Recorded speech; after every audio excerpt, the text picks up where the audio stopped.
Wow, this house is cute. But can I really get in the game in this economy? I do have savings, and I am responsible-ish. Ugh, I should bury it. I'm being wild. But what if I'm not being wild, though? Could I actually score a... Kick off your home buying journey with Zillow's new buyability tool. It makes it easy to find out what you can afford, so you can get off the bench and onto the playing field with confidence. Check your buyability, only on Zillow. As a small business owner, my favorite thing about posting a job on LinkedIn is that when I hit post, I clock out and LinkedIn clocks in. LinkedIn makes it easy to post your job for free, get qualified candidates, and manage them all in one place. Plus, LinkedIn extends the reach of your job post by allowing you to share it with your network. And hiring managers that add a hiring frame to their LinkedIn profiles receive 2 times more qualified applicants. Go to linkedin.com/achieve to post your job for free. Terms and conditions apply. Halliday presents, in the red corner, the undisputed, undefeated Weed Whacker Guy. Champion of hurling grass and pollen everywhere. And in the blue corner, the challenger, extra strength Halliday. Eye drops that work all day to prevent the release of histamines that cause itchy allergy eyes. And the winner by knockout is Halliday. Halliday, bring it on.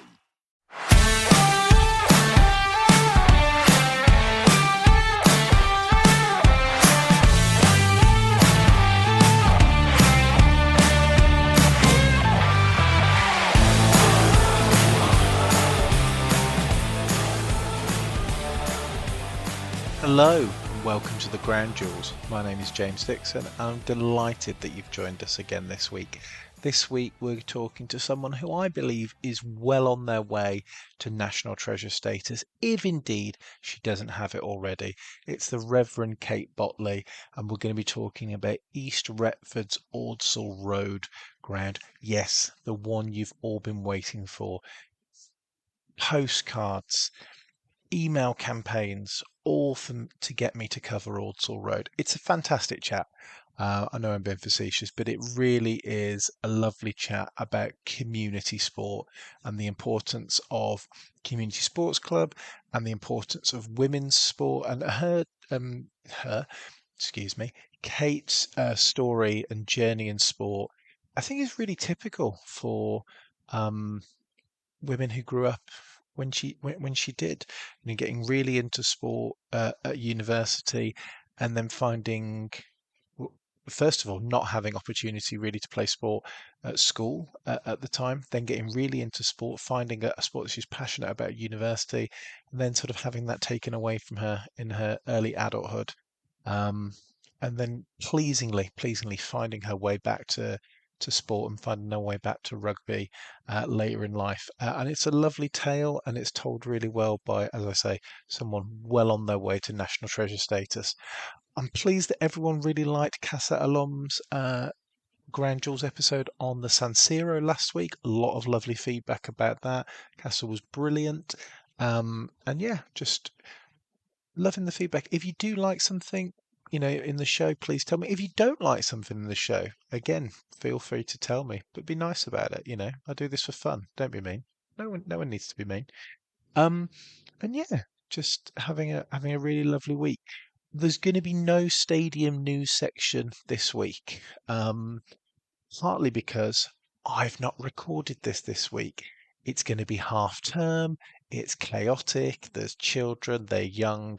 They don't listen. They're probably going to be ill because it's half term. I didn't need an extra thing to do, so I've recorded this one a week ahead of time. But if I was to guess the sort of big stadium news from the last week when you're listening to this is next week. Anyway, I'm confused by time. I'd have done no good in Back to the Future.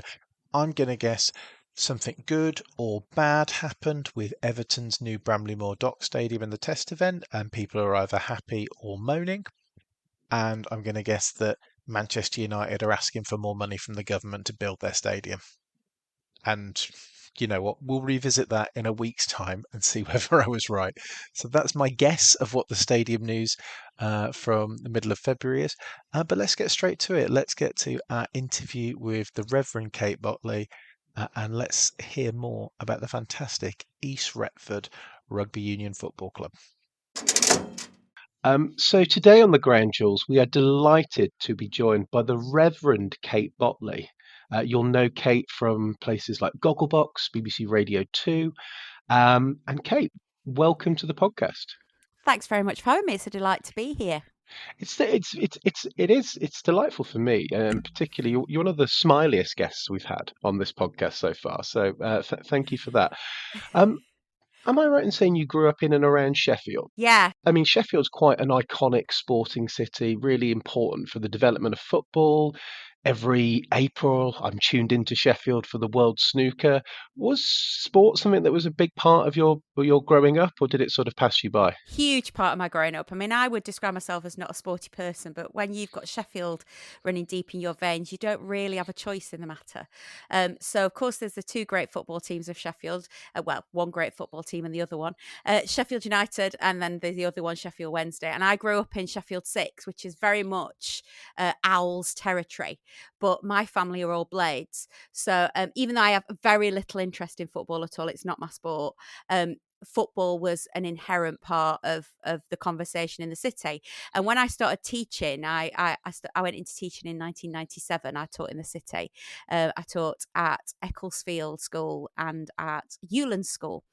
And I quickly learned that if I was on the cop on a Saturday, my lessons were easier on a Monday. So I started going to Sheffield Wednesday matches, much to my father's horror. Not because I had any interest in football whatsoever, but just because I knew that the boys would be easier to teach that week if they'd seen Miss on the cop. So that's what I used to do, you know. But I remember my dad's a season ticket holder. All my uncles and my cousins and my brother are season ticket holders at Sheffield United. And I've got one older brother who's 4 years older, and he's very sporty and was very sporty growing up, but he didn't have anybody particularly to practice with. So I learned how to throw a rugby ball, how to kick a football, and how to do a decent forward defensive shot very early on in my life. So I can bowl it much to, and what happens is I go to like cricket things, and sometimes I like pick up a cricket ball and do a decent bowl, and they go, "Blooming out, you can play," and I'm like, "Well, I can't. What I can do is hit a ball against a garage door. That's it. That's as much as I've got." But I love team sport. And Sheila Sherwood was my PE teacher, who's an Olympic medalist. She was my PE teacher at school. So even though I wasn't particularly good at sport, I loved it because I love the camaraderie. I love the people. I love, being part of a team. I've heard you describe yourself as not a sporty person before, but I mean, I don't want to tell you that you are or anything. That's rude. But you do some crazy sort of sporting challenges. I mean, you've done those incredibly intense triathlons for Sport Relief, and you're a bit of a wild swimmer, aren't you? I am very much of a wild swimmer, yeah. When I say I'm not sporty, I think what I mean is I'm not fast. I think that's what I mean. I don't win. And if anyone knows anything about me, I'm a. It's not that I'm a bad loser. I just really like winning. So if I can't come first at something, that I kind of get really frustrated. I'm really competitive. So I'm not a fast runner, but I joined every sports team at school. I was in the netball team. I was in the hockey team. I would play tennis. I had got everything. And yeah, I did 3 triathlons back to back for Sport Relief in 3 different cities in 3 different countries. So a triathlon in Cardiff, then in Glasgow, and then in Manchester back to back. We raised just short of £1 million for Sport Relief. That was in early 2020, just as the pandemic was hitting. And then I started outdoor. Well, I've always swum outside, but I started outdoor swimming it must be about 8 years ago now, all the way through the year. And I absolutely love swimming. I learned to swim at Upperthorpe Swimming Baths in Sheffield, which I went back to recently, and they've definitely made it smaller. It's definitely got smaller, that swimming pool. The changing rooms especially. Absolutely. They're definitely smaller, right? It's like going back to your school hall. It's like not as big. And so the swimming pool where I learned to swim was, my dad was a steel worker. And as part of, Sheffield's a great socialist city. And so lots of companies would put on free wellbeing stuff for their employees in the 70s and 80s, and so we had free swimming lessons through my dad's work, through the firm that he worked for, the factory that he worked for. And so we would go along on a Friday night and be taught to swim by Mr. Nicholson. Always had a tab ending, always smoking, in those days, and a full suit on. in the swimming pool, like stood in the deep end, with a tab going, teaching us how to dive in and stuff. So, and it was the one time in my life getting in a swimming pool in junior school when we were all taking for swimming lessons, and I got in and swam and realised that other people in my class couldn't swim as well as I could. And I got that first little buzz that you get from doing sport where you can do something that someone else Yeah, can't quite do yet. yeah, And yeah. that's It's a nice. lovely feeling, not at their expense, not at their detriment, but just something of like, oh wow, I'm good at this. I didn't know I was good at this. I thought everyone could do this. And that lovely sort of little kick that you get from that moment of success when you score the goal or when you score the try, where you dive in and you can swim across the length of the pool and other people can't quite do it yet. Yeah, it is. It is a little moment. You get those little tiny victories when you're growing up, and whatever that would be, being better than your classmates, finally, beating your dad at something, or so, Yeah. And after being someone, who's quite short and round and is never going to be a sprinter, other people run like gazelles. I run like a potato. It's one of the reasons I did the triathlons actually, was because I wanted to do it for everybody who was picked last at PE.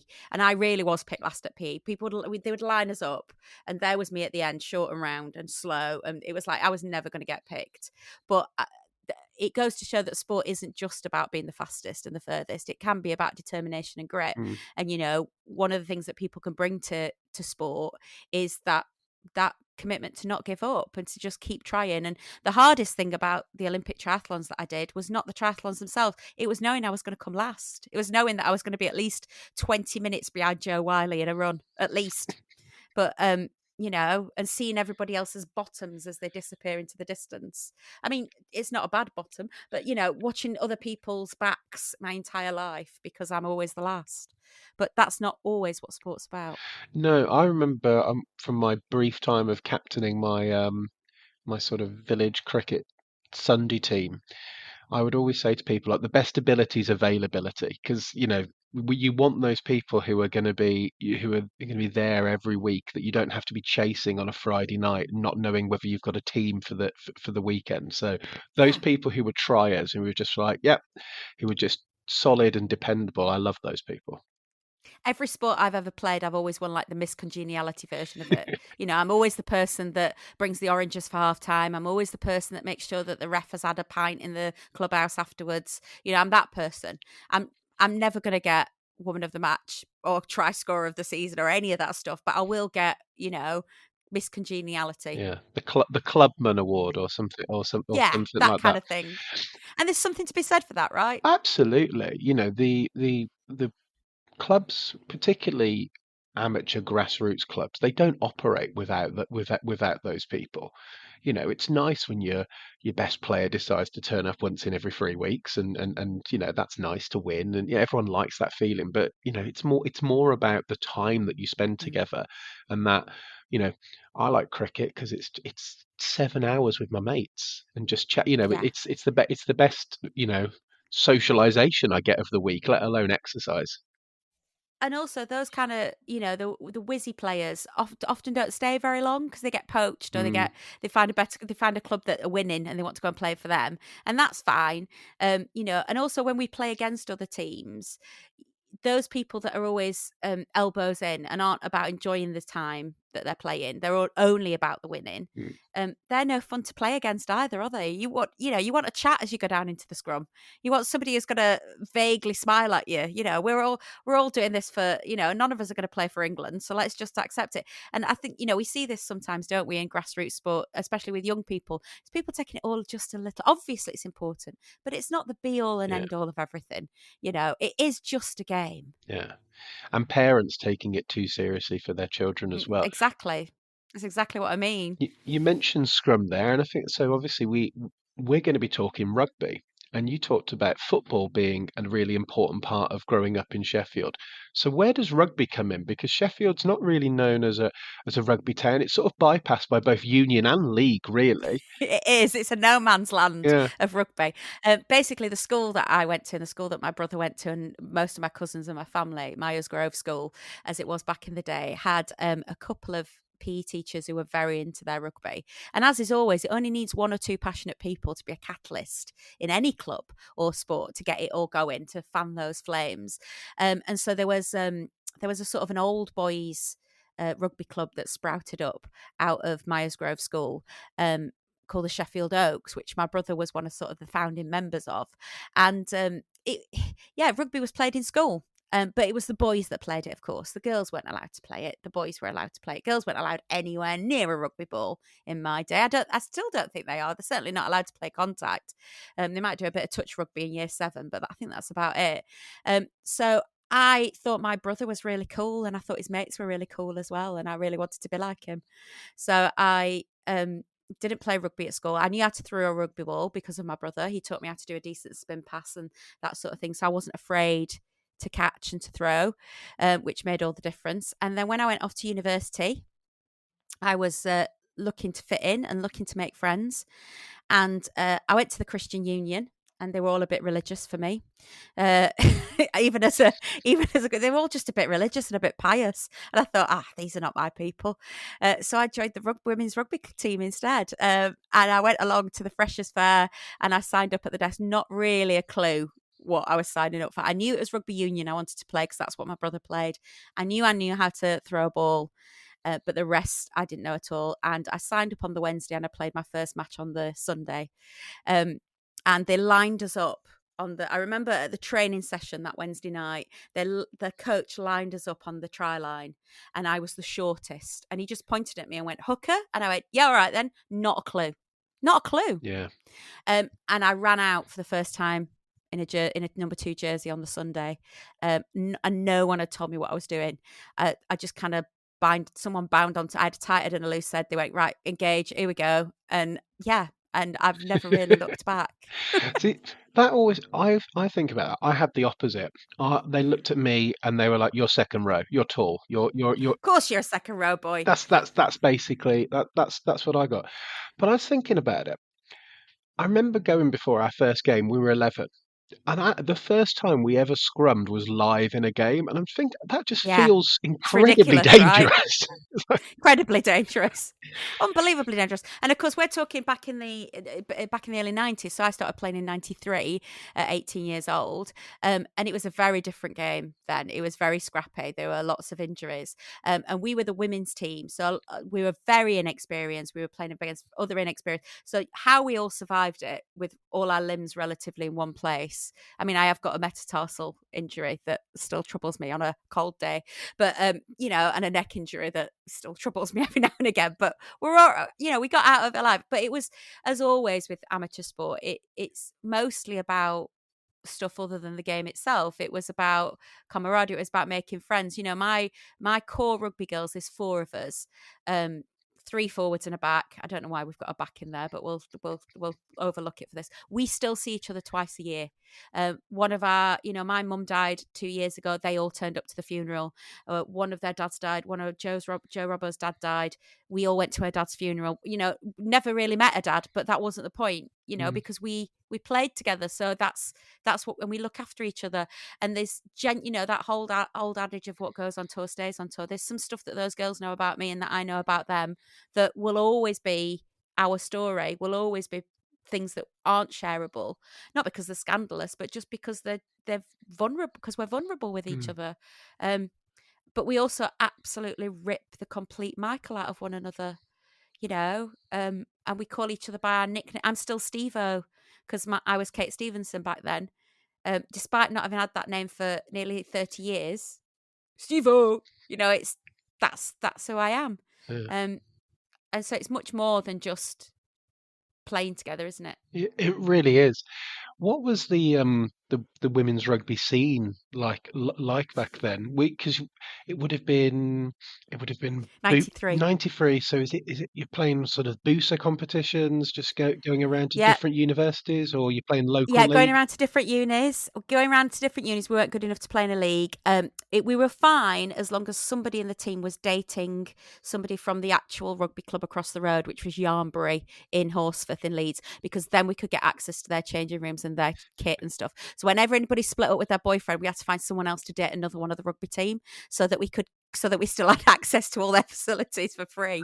And we used to get kicked off. We used to get kicked off the pitches at our own university. If the men got a game, even if we booked the pitch, if the men got a game, we would be kicked off the pitch because the men's game took priority. They got more funding than we did, of course. All that sort of stuff. All those things that we still see, that we're still trying to break, that we're still trying to be taken seriously. We actually won more matches than the boys, but that didn't seem to really matter. It was growing, is what I would say. But I every week had to go. I was chairman of the club, and I had to every week go and recruit someone from the dining room. Tony Abella is one of my dearest friends who ended up playing tight end prop. She tells the story better than I do, but apparently I walked into the college dining room, the university dining room, with a pair of size 7 boots in my hand. I went, "Who takes a 7?" And she went, "I do." And I went, "You're playing tight end." She'd never played a game of rugby in her life, but we were short. So I put these boots on her, found her a mouth guard, and shoved her on a pitch, and that was it.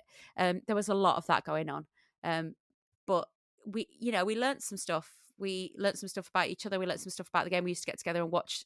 We had to watch the men's game. So if you wanted to watch a match together, you had to watch the men's game. We only went to Twickenham for the first time last year as a team. Well, yeah, Amazing. And fast forward, I mean, hopefully you're going to be getting together for next year's Women's Rugby World Cup, which is in England. Yeah. Hopefully we'll be getting together. I mean, we watched the women. We went to Twickenham to watch the women's game, and we had such a good day. And it's a growing sport. I mean, look at what Ilona Maher is doing at Bristol. She's a absolute superstar. They've had to move the matches to a bigger stadium because people want to come and watch it. She's the most popular rugby player, not women's rugby player, but rugby player on social Full media stop. in the world. It's amazing. Yeah, she's amazing. Her TikTok's amazing. She did Dancing with the Stars in America. She's an Olympian. She's just, the women's sport now is transformed from what it used to be back in the day when we were scrabbling around and having to date the boys' team just so we could get a ref. Yeah, well, I won't ask about those secrets that are going. Oh, that wasn't me. That are going to the grave between the four of you there. So, it sounds like you've got this great group of girls that you're friends with. You've got, you're able to play rugby even though you're not treated with the respect or dignity that you probably should be. You're still able to experience your sport at university. You've all got to leave university then at some point, and then what happens to you in rugby? Does it take a break for a while? It does. So I ended up doing a bit of coaching when I was a teacher with the year 8s, year 8 boys, of course, not the girls yet. So we're again talking the 90s. And then marriage and babies and all that sort of stuff came along. So I probably stopped my kind of full-on active contact with rugby around the age of about 25, I would say, and didn't do anything. Obviously watch the rugby on the telly box. Obviously, took a active interest in that sort of thing, especially internationals. But I met up with the girls twice a year and chucked a ball about, and if I was on a beach or in a park and a rugby ball was around, I'd throw the ball about a bit, but that was about it. And then I was on a program called Steph's Packed Lunch, which was on Channel 4. And it got cancelled. The show got cancelled. We found out that Channel 4 weren't going to be renewing it, which was always a sad day, not only for yourself, but also for, the camera team and the sound and the researchers and the runners. And it was a lovely show to be on. I'd had a bad day at work, let's say. And it just so happened that on social media up popped an advert for a team in my local area that was just getting started. So I went along, and it was a Thursday night. I'll never forget it. There were 3 of us under the floodlights, no coach, 3 women. A ball. We couldn't get in the lockup to get any of the tackle pads out or any of the equipment. So we just had a ball and 3 of us with some boots on. I put my boots on, and I'm a boots on for years, and they fell apart as I ran out. So I knew I had to buy some new. They literally the studs just went like that. It just fell. All the leather had rotted. So I went into being the size 4. I went into the kids' lost property box in the changing room and found a pair of boots.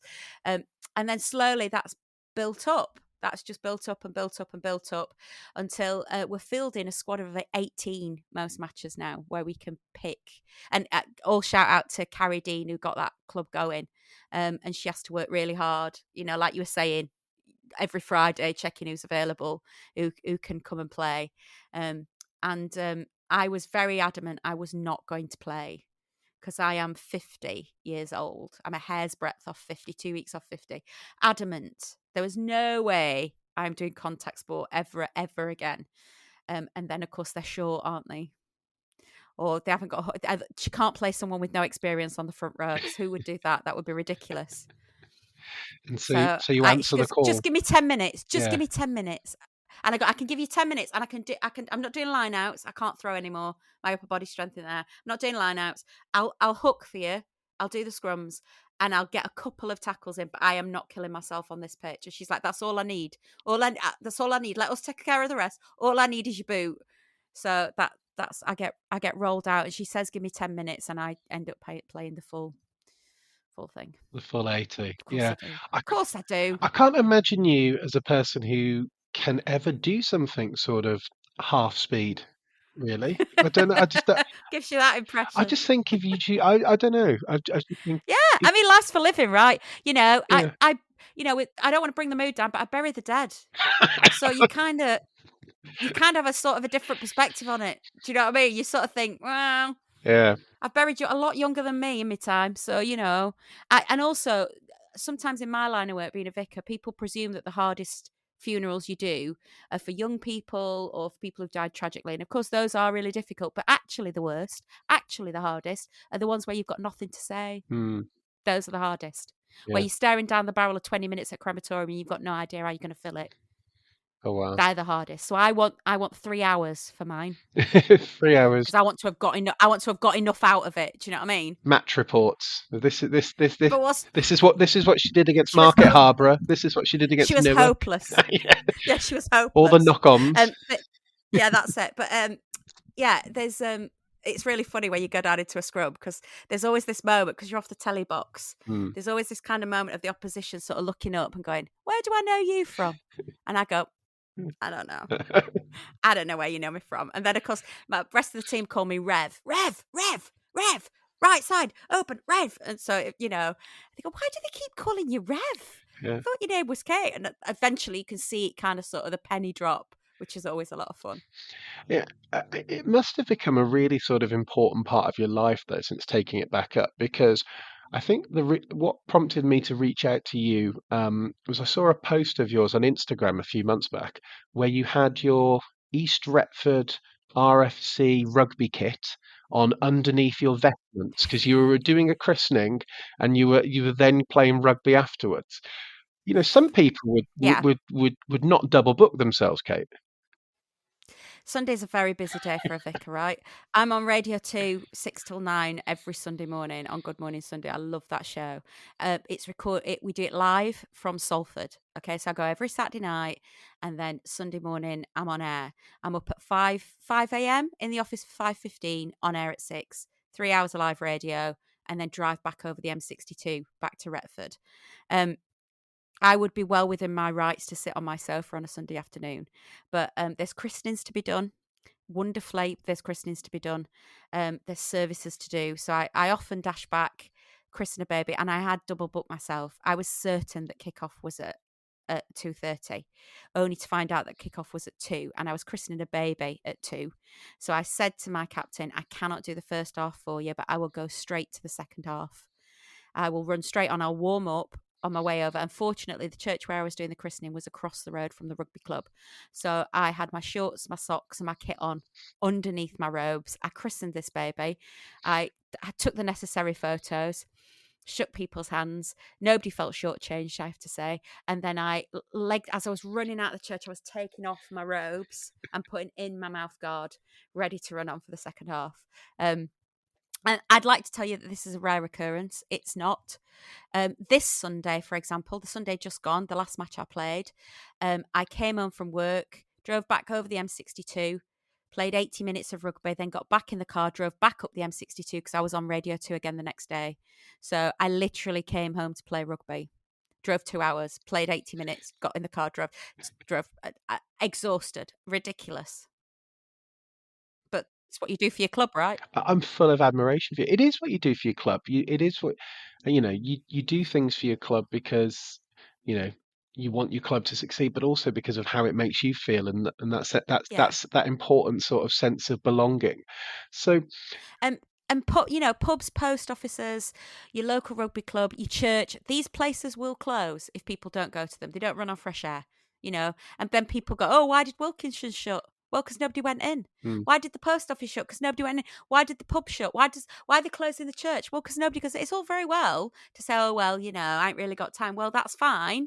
But then the price that we pay for that as communities, if we don't make time, is those places will close because they cannot stay open, whether that's a church or a rugby club or anywhere else. If there's only 1 or 2 people going there, there's no point in it anymore. It's lived its life. It's done. Yeah. So we cannot complain when those places close if we did not actively, physically, financially go in and support them. Yeah, and also if those places are a little bit, obviously this doesn't apply to churches, but a little bit more expensive than your multinationals. If you're paying an extra 50p pound for your coffee, but you're supporting a local business, you'll miss it when you can't buy it there. Exactly. And the thing that churches have is, lots of people go, well, I'm not religious. Well, what's that got to do with it? Do you like that building in your community? Yes. Well, then go to the coffee morning. Yeah. Go to the coffee morning. Go at Christmas. Go at some point. Go and put a tenner in because otherwise it will shut. They do. Yeah, and this is as good a time to segue as any, because I often find myself using religious language when I'm talking about sports grounds because they're sort of my thing. It's why I've got this podcast. The sort of the grandest, biggest ones remind me of cathedrals, and then you've got your parish churches, your places The like wayside chapels. Yeah, and when you think of both, there's crowds and congregations. There's people coming together who might not normally mix with each other, and they've got a shared sort of faith. It's sometimes uplifting and sometimes it's despair, but there's always sort of hope there, isn't there, in both those places? It's a great analogy. I mean, I remember when all those years ago when I started going to the football so I could be a better teacher, I didn't spend any time watching the football. I spent all the time watching the crowd and just amazed at how these men that I can't get to sing in church on a Sunday morning suddenly burst into song altogether and sound marvellous. Like, where were you last week when we needed a choir? It's an acceptable place to sing. It's an acceptable place to share your emotions. And there is a unifying factor there. There's definitely a worship going on of some sort. And there's also, a place of sorrow and a place of disappointment as well, which very much places of worship and places of pilgrimage can be, and we only need to take a glance at how many people want their ashes scattered on the outfield at Edgbaston or Anfield to know that these are places that matter to people. And the rise of Sunday football and Sunday training as sort of established religion has sort of dropped off. These are places where people still need community. They still need to come together. They still need to feel a unifying factor. It might not be God anymore, but it's certainly something akin to it, isn't it? Yeah. We've all been there. And when you say about the big stadiums being like cathedrals, there's nothing like walking up Twickenham or Wembley or those kind of places. But your local ground can have a special place. Well, I'm heartbroken for our clubhouse at the moment. We're desperate for a new clubhouse, absolutely desperate. And there's always that little twinge of embarrassment when you have an away team that has got a really nice ground and a really nice. You're like, I'm really sorry about the state of ours, and it's a bit cold and it's very lovely. We love it and people make it work, but it would be so nice to be able to. For a fleeting moment last year when I was asked to do I'm a Celebrity, Get Me Out of It, I thought about saying yes, just so I could recarpet the church and buy a new clubhouse.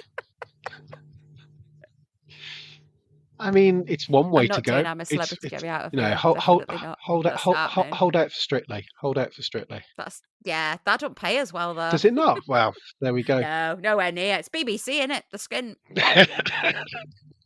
Well, so yeah, take us there, because I accidentally found myself on Ordsall Road actually a few weeks back. I was going to watch a game for Retford United, because I'm a saddo who will go and watch Nottinghamshire County Cup matches on a Tuesday night. They're better matches. I keep saying this to my dad. My dad's a lifelong Blade. God love him. He's having chemotherapy. He's not a well man. So to go to Bramall Lane at the moment is too much for him. It's too cold, and he supports Sheffield United. So he's lived a life of disappointment, and he prefers watching the small club football. It's the hungrier, they want it more. I was there going to that tiny game. It was very cold, it was January, but I saw a sign for the rugby club and I knew we were speaking in a few weeks' time, so I went and had a little nose by, and it was dark and it was Tuesday and no one was there. But it's a nice area. It looked nice. It's great. Describe it for someone who's never had the pleasure. So it's tucked away in a place called Ordsall, which is just outside of Retford. I mean, people talk about East and West Retford like it's some giant conurbation. Yeah. It's not. It's a small market town in Nottinghamshire, and local funeral directors will go, "Oh, it's at East Retford Church. Is that okay if you get?" Yeah, it's literally 3 minutes away from West Retford. That's why, it's not massive. So Ordsall would say it's not part of Retford. It's just outside, but for a city girl like me, it's all the same place. It's sort of tucked away, and it's got this big kind of steel gates. The colours are green and yellow, a big board outside, and where the matches are advertised. And as you drive into the car park, what I'm really impressed by is there are 3 pitches. There's a practice pitch and a first team pitch and another pitch right at the back that we don't seem to use. And it's got lights at it. It's got you've got the posts there. It's only used for rugby. It's one of these grounds that doubles up as something else. And then it's got a small clubhouse, which is a little bit like one of those terrapin or mobile classrooms that you had when your school was oversubscribed. It looks a bit like that, and they're all sort of squashed together. And it's got in the clubhouse there's a bar and some mismatching chairs, some souvenir rugby club shirts and balls in the cabinets as always. Small kitchen that serves a decent chili after a match, and always Bovril, of course. And we always get, what's wonderful is we always get people turning up to watch, even when it's the women, even when it's really cold, even when, and I mean, I say even just the women, but as if we weren't worthy of being watched. But, people do turn out to support each other, and I'm really grateful for that. We did have a little spectators hut, but that has had to be demolished. It was no longer safe, so that's come down. And there is a perpetual pile of bonfire wood in one corner that you have to be really careful if you're kicking for touch that it doesn't go into the pile of bonfire wood, because the biggest event of the year for the club is the annual bonfire. That's our biggest fundraiser, where we have a little fun fair, and a lot of the town turn out for the fireworks, and that raises the most money for the club for the year ahead. In the summer there's a marquee goes up on the training pitch, and that's where we have a kind of summer, I can't call it a ball. I can't call it that. What I can call it is like a get together with food and smart clothes. That's what I would call it. I don't think it's a ball. A rugby ball. A rugby ball. Yeah, an approximation of a ball. Yeah, no. Yeah. Oh, the bonfire. Yeah, bonfire's a big thing in my club as well. The whole it pays for everything. It's the whole year. Pays for everything. It keeps you going for the whole year. Yeah. And the club was started back, I think, in the 1960s. So it's not a historic club. It's not been there for hundreds of years, whatever, like some of these sort of ancient clubs. And it's an all-comers. That's what I loved about it. Is genuinely an all-comers club. So we've got children that play. I've got a trans friend who comes along to training, and it's very much everybody is welcome. And that's what I love about it. That's lovely to hear, because there's definitely a perception from some people, which I think is somewhat outdated, but is at least grounded in historical truth, that rugby clubs are places of sort of boorish male behaviour. Is that something that you've found since you returned to rugby? Not since I've returned. I mean, I think certainly for some other teams, and you can, when you're facing an opposition, if there's something not quite right there, and you're like, oh, you're not our people, you're not part of our tribe. Whereas our rugby club is very much, if you want to come and have a go, we don't mind. You come and have a go, and you do what you do. You do as much or as little as you like. So I'm a great recruiter. As a natural evangelist, I invite everybody to everything. I do it to church. I do it to cold water swimming. You only need to show a spark of interest to me, and I'm inviting you. So I bring people along all the time. I've got somebody coming along this week, and I will just say to people, have you thought of giving rugby a go? And they go, oh, no, I couldn't do that. I can't do tackling. I couldn't play. Well, don't then. Just come along. So I took someone the other week who's got high anxiety, really, really struggling socially. And I went, come to rugby. It's a really friendly space. And they sat and watched the first week. And then the second week, they joined in for 5 minutes. And then next week, they joined in for 10 minutes. And then the week after, it was all too much again. And there was no kind of, get yourself in, come on, you big wuss. There was none of that. It was like, you set whatever parameters you need to set, and we will look after each other. One of the people in the rugby club was experiencing complications at home and found themselves with nowhere to live, so the club rallied around them and provided them with, accommodation and food. And we sort of got a rota going of who was going to look after this person and, all that sort of stuff. That it's just like church in another way, really. So we just, it's really, I find it in a really inclusive space. And of course, rugby by nature, I don't know what it is about rugby. It's always been the case since I started playing. It is, it's very diverse in terms of sexuality, so it is a very inclusive space for LGBTQ plus people, which makes me very proud to be part of it. I've always found team sports quite inclusive. I guess once you've become part of that tribe, as you describe it, everyone puts their arm around it, and that you then become part of the whole, and people become protective of you. And I know that there's a lot of historic.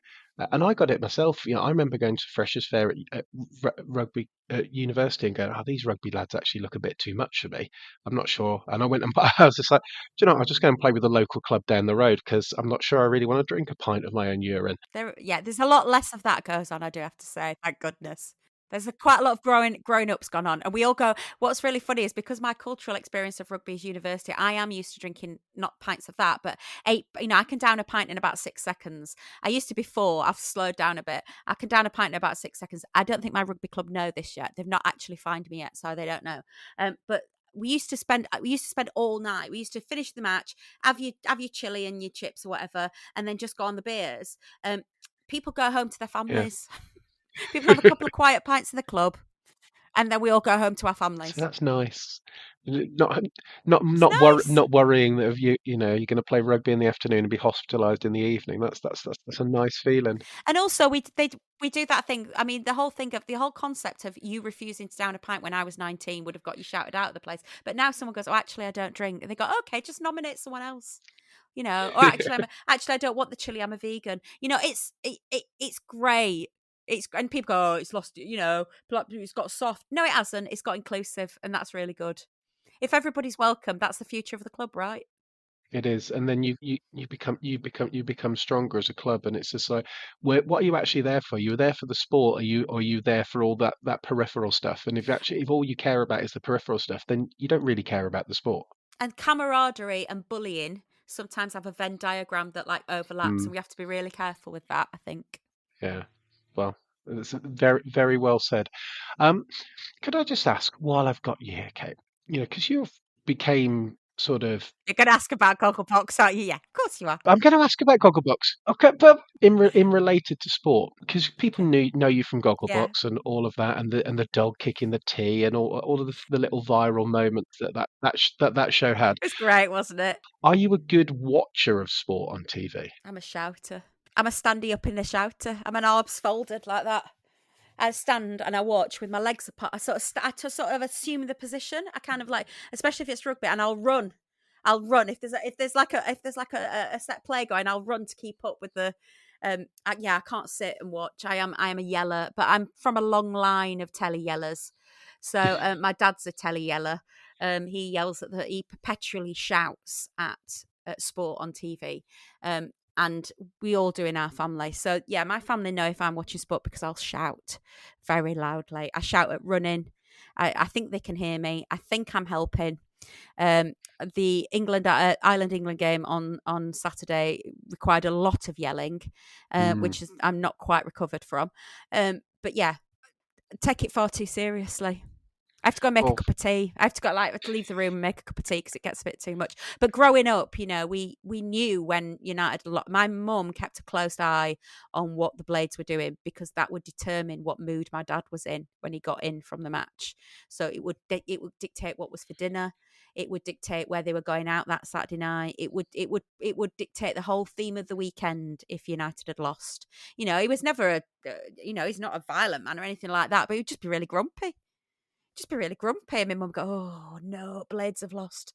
And we'd be like, right, we better put steak on for tea or pie or something that he really likes, just because that's what sport does, right? So yeah, what stops did your mum have to pull out when United lost to Wednesday at Wembley in the FA Cup semi-final? What was for tea that night, or what was for Sunday dinner? Oh, my dad would come in and go, they're bleeding crap, Margaret, they're bleeding crap. And we'd all hide. No, it probably would have been a steak. I remember tenderising the steak with a mallet on a Saturday if the Blades had lost. So yeah, my dad's a great shouter. In fact, when my mum was alive, God love her, she bought a telly and put it in the conservatory in the house so that my dad could go and watch the football on his own in the other room, so she didn't have to listen to him yelling. That, So yeah, but I'll shout at everything. I shout at the Olympics. I mean, I'll be honest. I'm not one of these people that just watches whatever sport's on. I don't do that. I pick and choose what I like to watch, and I sometimes won't watch the whole thing. But I do yell. well, that's absolutely fine. I thank you for your yelling on Saturday, because obviously that would have helped England get to the bonus point try right at the end. We'll give you credit for that. Okay, We'll give you all right, credit for fair that. enough. And hopefully the rest of the Six Nations goes better, and hopefully you have a lovely rest of the season with East Retford and get to enjoy the Women's I World hope Cup. so. Yeah, it's going to be great. I mean, I think we've only won one game this season so far, so it'd be really nice to win another one. We've not won at home yet, but we really don't mind. We're just having a great time, and I remember there was a moment on my first match when I turned to the loose head and I said, "How old are you?" And she went, 22. And I turned to the tight head and she said, I said, "How old are you?" And she went, 26. Their combined age was less than mine. I've got bras and shoes older than most of my team, but it doesn't seem to matter. So find your tribe, however that is. Belonging is really important. And I say that not only as a rugby player, but also as a priest. Find somewhere where you belong. What a lovely sentiment to end on. The Reverend Kate Bottley, thank you very much. Bless you. Thank you, Kate. I love that I got a little bless you at the end. That's like, oh, me. Yeah, I'm a dyed in the wool atheist, but when a reverend says bless you, it just made me feel nice. It was lovely, really, really lovely. As advertised, a wonderful chat, lovely warm chat, brilliant storyteller, lovely anecdotes there. I love the line about her having bras that are older than some of her teammates. So yeah, really, really, really good stuff. And yeah, like I said, it's just a lovely exploration of the importance of community sport, and that's that's why we're all it's why most of us are sports fans. It's not necessarily for the we're never going to play on Wimbledon Centre Court, and we're never going to play at Lords and whatnot, but we can play at Ordsall Road, and we can play at hundreds and thousands of venues like it up and down the country. So I love that chat. Next week, we're going to be staying in the East Midlands, and we're going to be talking to John Holmes about Filbert Street, the one-time home of Leicester City. Now, John is an agent, became a football agent, as we talk about in his interview in the late 60s, early 70s. One of his first clients was Peter Shilton. One of his other clients is Gary Lineker, and I think we did the whole interview without actually mentioning Gary Lineker, which hopefully is a first for his career. Not only was John an agent, but at one time he was chairman of Leicester City, which we explore in the chat too.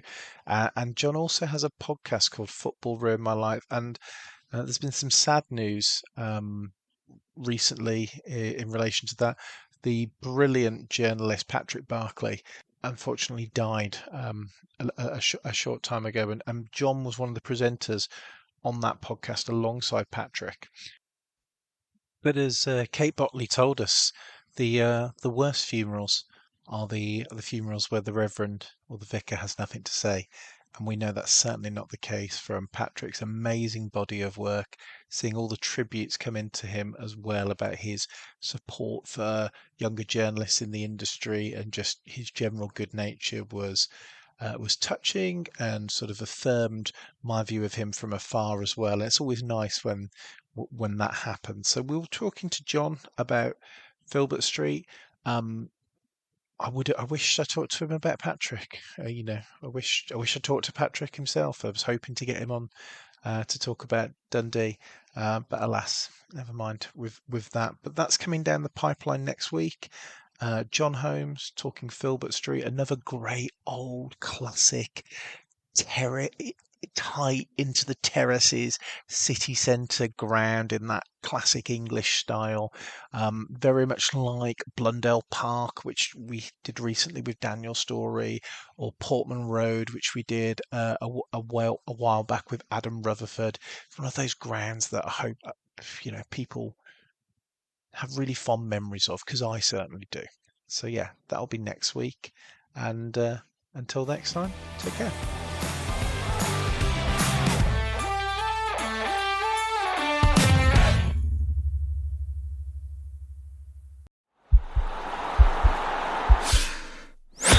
This podcast is part of the Sports Social Podcast Network.